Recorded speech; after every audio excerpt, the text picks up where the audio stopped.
어제가 우수였습니다. 비가 오진 않았어요. 그런데 진눈깨비가 살짝 뿌리더라고요. 어쨌든 이제 봄이 오기 시작한 겁니다. 본격적으로. 그러니까 우수가 지나면 경칩이 오고, 경칩이 오면 대동강물이 풀리고, 이제 바야흐로 한반도에 봄 기운이 만연해지는 때라는 거죠. 봄 기운을 받아서 모든 가정이 행복하시고 건강하시기를 기도합니다. 오늘 제가 드리고 싶은 이야기는 예수에 대한 이야기예요. 예수는 유년 시절에 대한 기록이 별로 없습니다. 별로 없는 게 아니라 없어요. 더러 외경에 있는 이야기들이 있지만 사실 그런 이야기들은 그 로마 종교의 신화적인 이야기를 따서 만든 동화 같은 이야기들이고, 실제로는 우리가 유년기의 예수를 알 수가 없어요. 더 명확하게 말씀드리면 성인이 되어서 우리가 성서에서 예수라고 부르는 인물에 대해서도 잘 알지 못해요. 누군지가 불분명하다는 겁니다. 그래서 학자들에 따라서 예수가 여러 명이다라고 하기도 하고 여러 가지 이야기들이 많은데, 그 중에서 이제 요 근자에 들어서 사람들 입에 가장 많이 오르는 얘기 중 하나가 예수가 젊었을 때 티벳에 가서 불교 공부를 하고 왔다. 왜냐하면 이제 그 예수의 가르침 중에 상당 부분들이 불교가 가리키는 내용과 유사하기 때문입니다. 이 유사성 때문에 예수가 불교 공부를 하지 않았을까? 그리고 그 시간이 비어있는 이유, 그 다음에 예수가 보였던 여러 가지 행동들이 마치 티베트의 수도승과 비슷한 모습을 보이고 있으니까 티베트 불교의 영향을 받은 것이 아닐까라고 생각을 하기도 하죠. 그런 가정을 해볼 수도 있기는 할 거예요.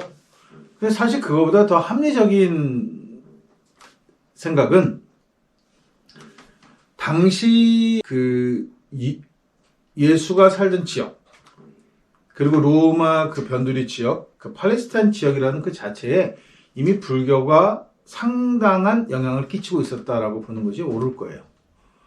랍비들의 그 특징은 뭐냐 하면 학문적인 그 탐구예요. 그러니까 새로운 종교인 불교가 벌써 이미 불교가 시작된 지가 200년이 넘었고, 그러니까 이 불교가 세가 확장돼가는 중이고 그 가르침들이 이미 넘어온 상태죠. 그러니까 그 가르침이 무엇인가에 대한 연구를 했을 가능성이 있다. 그러니까 그 당시 랍비들의 가르침 중에 상당 부분들이 그 인도 종교, 불교의 영향을 받은 모습들이 보이고 있어요. 원래 그 지역 자체가 특별하게 어떤 특성을 갖고 있지 않아요. 그냥 혼합되는 지역이에요. 여러 문화로 따지면, 문화와 종교로 따지면 다양한 문화와 종교들이 이렇게 흘러들어서 하나로 합쳐지는 지역과 비슷한 거예요. 이쪽 서구래야 별로 대단한 게 없지만 어쨌든 이집트가 됐든 그리스 로마 문명이 됐든 뭐가 됐든, 그 다음에 인도 문명, 그 다음에 그 중동 지역의 문명들, 그리고 동양의 문명, 이런 문명들이 이렇게 흘러들어서 고여지는 지역, 막 부딪히고 서로 충돌을 일으키는 지역이 바로 예수가 살던 지역이었으니까 그런 다양성은 얼마든지 생각해 볼 수 있는 거예요. 그리고 또 하나가, 예수는 그 설교 중에 유독 사두개와 바리새를 엄청나게 공격합니다. 특별히 개약성경은 바리새, 그 다음에 이제 바리사이라고 부르는 이 바리사이에 대한 공격을 엄청나게 많이 하는데, 이 바리사이들이 랍비예요. 토라라는 유대 경전을 가지고 이 경전을 해석하고 먹고 살았던 랍비들이 굉장히 많고, 이 사람들이 굉장히 근본주의자들이에요. 문자적으로 믿고 성경에 쓰여 있는 대로 살고자 노력했던 사람들 중에 하나예요. 근데 예수는 바리사이를 집중적으로 공격을 합니다. 반면에 사두개에 대한 얘기는 별로 하지 않아요. 여러 가지 이유가 있겠죠. 성서가 편집되는 배경이 그렇게 단순하지 않기 때문에 어느 집단에 대한 이야기는 하지 않고, 특별히 예수가 속했을 가능성이 가장 많다고 보는 에세네에 대해서는 일체 성경은 언급하지 않아요. 그런데 에세네라고 하는 종교단체 역시도 예수 당시로 볼 때는 사두개나 바리사이만큼이나 영향이 큰 종교단체였음에도 불구하고 단 한 번도 언급되지 않아요. 그러니까 무슨 이유가 됐든 이 성서를, 복음서를 편집한 사람들 입장에서는 예수가 에세네에 속해 있었다는 것은 말하고 싶지 않은 거예요. 그리고 아니면 에세네에 속해 있지 않다라고 하더라도 예수와 에세네가 관계에 있다는 얘기는 전혀 하려고 하지 않아요. 왜 그럴까? 라고 하는 생각을 해볼 수 있다는 거예요. 에세네는 정결례를 굉장히 중요시하는 단체였고, 바리새와 사두개에 대해서 아주 극도의 그 반감을 가지고 있던 종교단체예요. 왜냐하면 특히 바리사이가 해석하고 있는 성경이 잘못 해석되고 있다. 성경을 그렇게 해석하면 안 된다라고 하는 거예요. 그래서 학자에 따라서는 예수가 SNS조차도 그 가르침이 잘못됐다고 생각했다. 그러니까 종교가 인간의 삶을 이렇게 구속하고 어떤 규정들을, 그러니까 SNS 단체의 그 가장 큰 특징은 커다란 욕조가 있어요. 그러니까 그 공동체에 들어가기 전에 반드시 씻어야 해요. 다른 종교단체들이 특히 유대교가 이렇게 손을 씻는 혹은 발을 씻는 행위로 정결례를 간략화했다면 SNS는 그건 그렇게는 용납이 안 돼요. 온몸을 다 씻어야만 들어갈 수 있었던 거예요. 그런 커다란 돌 욕조들이 존재했어요. 그래서 가나의 혼인잔치에 예수가 물을 가득 채우고 포도주를 만들었던 욕조는 술을 담는 돌 항아리가 아니라 정결례를 치르는 욕조예요. 그 정도 크기의 욕조가 돼야 그 잔치에 나오는 사람들이 포도주를 다 먹을 수 있을 만큼의 양이 된단 말이에요. 그러니까 그런 그 유대 지역을 고고학적으로 발굴하다 보면은 어느 지역에서 그런 커다란 돌 욕조가 나오는 지역은 그건 SNS와 관련된 지역인 거예요. 많아요. 근데 성경은 언급하지 않는단 말이죠. SNS에 대해서는. 그러니까 이 성경 자체가 이미 왜 언급하지 않느냐는 문제를 논하기 이전에 성경이 어떤 목적을 가지고 어떤 단체들은 남겨두고 어떤 단체들은 없애고 어떤 단체 주장을 마치 여기에 주장인 것처럼 각색하고 이런 과정들을 거쳤다라고 하는 얘기를 하고 싶은 거예요. 제 얘기는. 왜 예수가 SNS에 속해 있었는데 복음서는 SNS 얘기를 하지 않느냐 이런 얘기가 중요한 게 아니란 말이죠. 그 얘기는 여러 가지 학설이 있어요. 학자들에 따라서. 서양 애들이 이걸 가지고 별찜을 다 쪄먹었으니까 오만 가지 이야기들이 다 있습니다. 그 중에서 예수가 누구였을까에 대한 한 가지 생각을 또 해보게 되는 대목이 뭐냐면 성전에서 난동을 부린 사건이에요. 성전 난동 사건의 핵심에는 뭐가 있냐면 성전 관련자가 아니면 알 수 없는 비리가 들어있어요.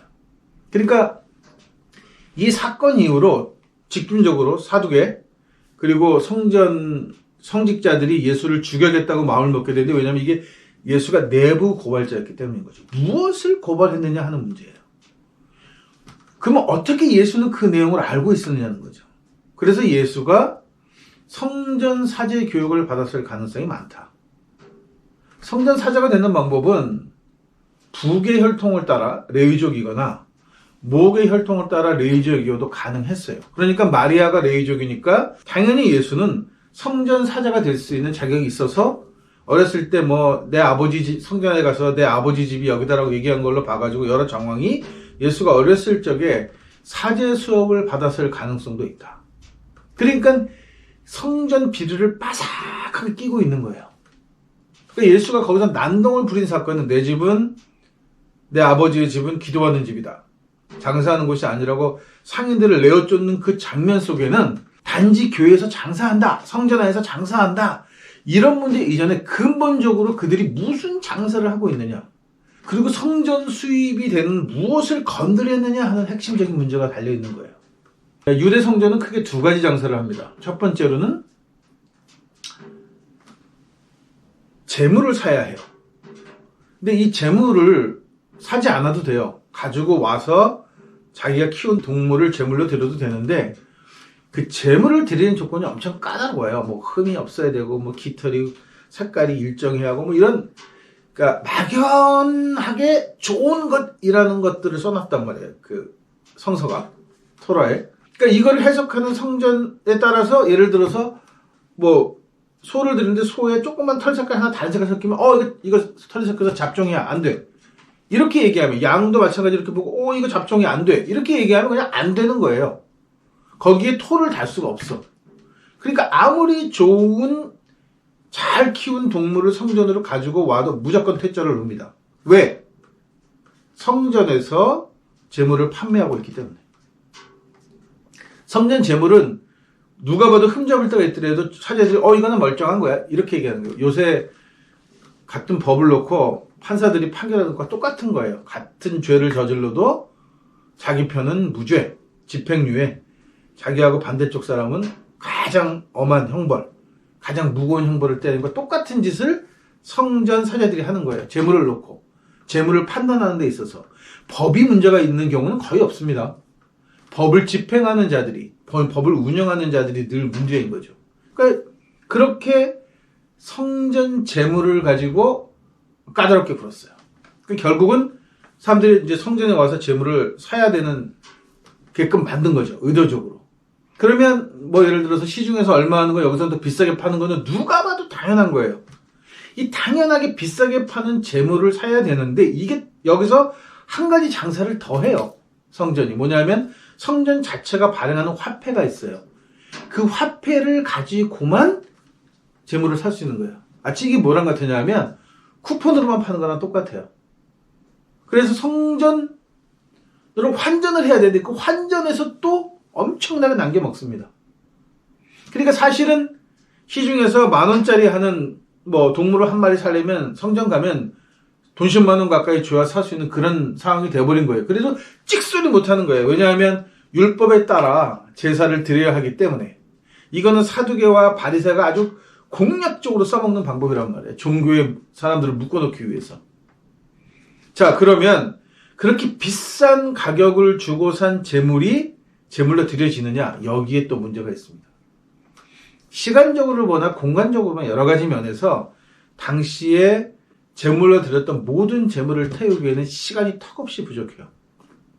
24시간 쉬지 않고 재물을 번제를 드린다고 해도 사람들이 오는 양을 다 해결할 수 없어요. 그러면 그 얘기는 뭐냐 하면 결국은 아주 보기 좋고 괜찮은 재물은 늘 상품으로 나왔다가 돌아서 다시 상품으로 나오고 계속해서 반복해서 파는 거예요. 유대교라는 종교에 왜 신이 없냐고 제가 얘기를 말씀을 드리냐 하면 종교를 가장 잘 알고 그 신을 섬기는 사람들의 태도를 보면 그 종교에 신이 있는지 없는지를 알 수 있는 거예요. 근데 유대교의 성전 사제들은 진짜 야외가 있고 하나님 앞에 그 재물이 그렇게 소중한 재물을 드려야 한다고 한다면 그런 짓을 못하는 거죠. 그런데 아주 공공연하게 그런 짓을 해왔는데 알지만 차마 말을 못해요. 왜냐하면 증거가 확실치 않으니까 어떻게 벌어지는지는 내부자가 아니면 알 수 없는 거예요. 근데 예수는 성전 사제 교육을 받으면서 제사장으로 교육을 받으면서 내부 비를 너무 잘 알고 있었던 거죠. 그걸 까발리게 되는 겁니다. 성전에 가서. 그게 성전 난동 사건이에요. 그러니까 이 내부 고발자들을 절대 가만두지 않는 게 세상 이 원리죠. 그러니까 결국 예수를 미워하게 돼요. 이놈 때문에 우리가 그동안 해먹던 장사를 못하게 됐구나. 유대교는 종교 장사를 하는 단체입니다. 자, 그러면 성전은 성전대로 그렇게 장사를 해 먹었어요. 제사를, 번제를 드리는 걸 가지고. 바리새는 어떤 장사를 하는 거냐 하면 이 사람들이 옛날에 우리 조선시대 때 마을의 훈장 같은 사람들이에요. 무슨 일이 벌어지면 이 사람을 찾아가면 이 사람이 이건 이렇고 이건 이렇고 이렇게 해결하세요 하는 중재자, 즉 판관 역할을 하게 됩니다. 재판장 역할을 한 거예요. 율법을 이걸 이렇게 지키는 게 옳으냐 저렇게 지키는 게 옳으냐는 문제를 결정 지어줄 수 있는 사람이 바리사이예요.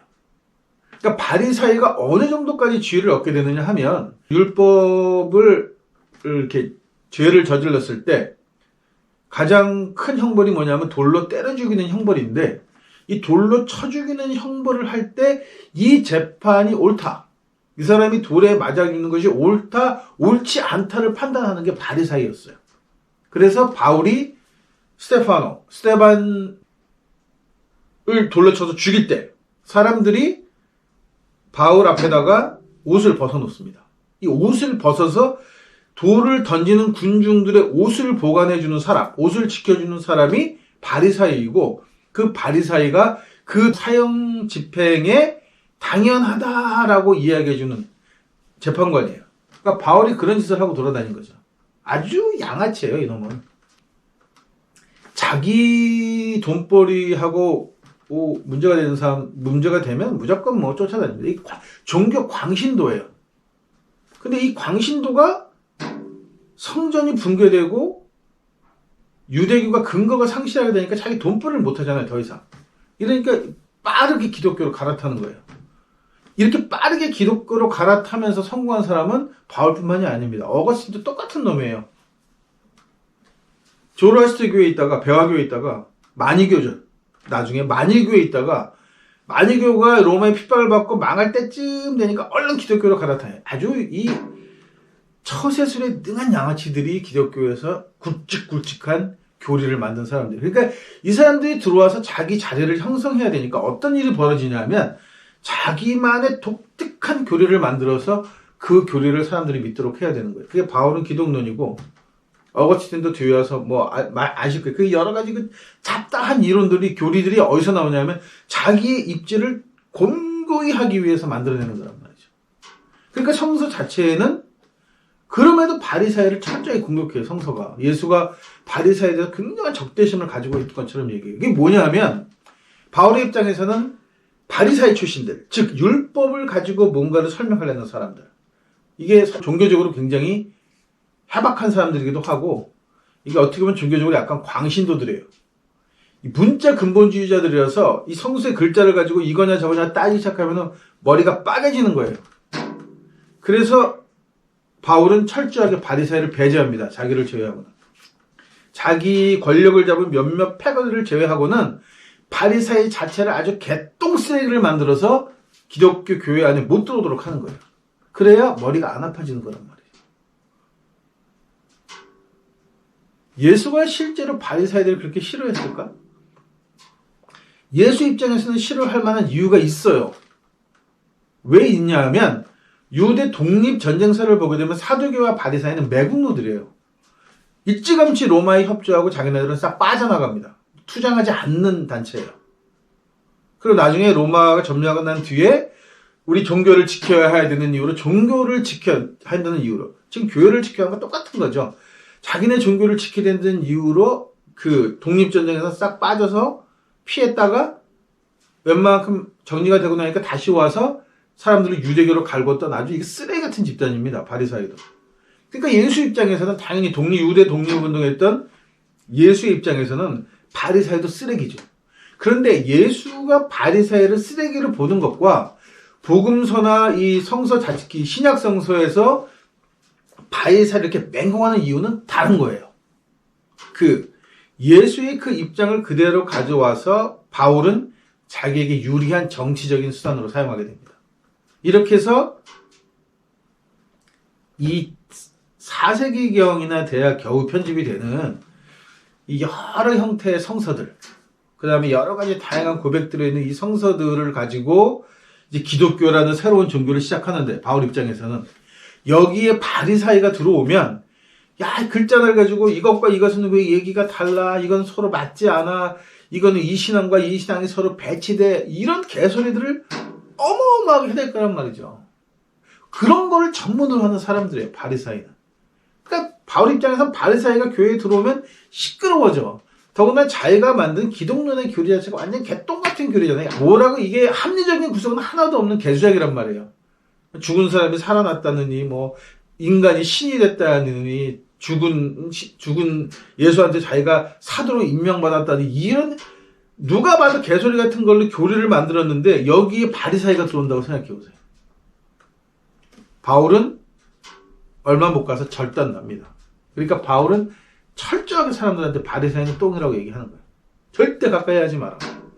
바리사이의 누룩을 조심하라는 것은 예수의 이야기이기도 하지만 바울의 입장에서는 교회 안에 절대로 그런 세력이 들어오지 않아야만 내가 편안하게 종교장사를 할 수 있다, 이렇게 얘기하는 거죠.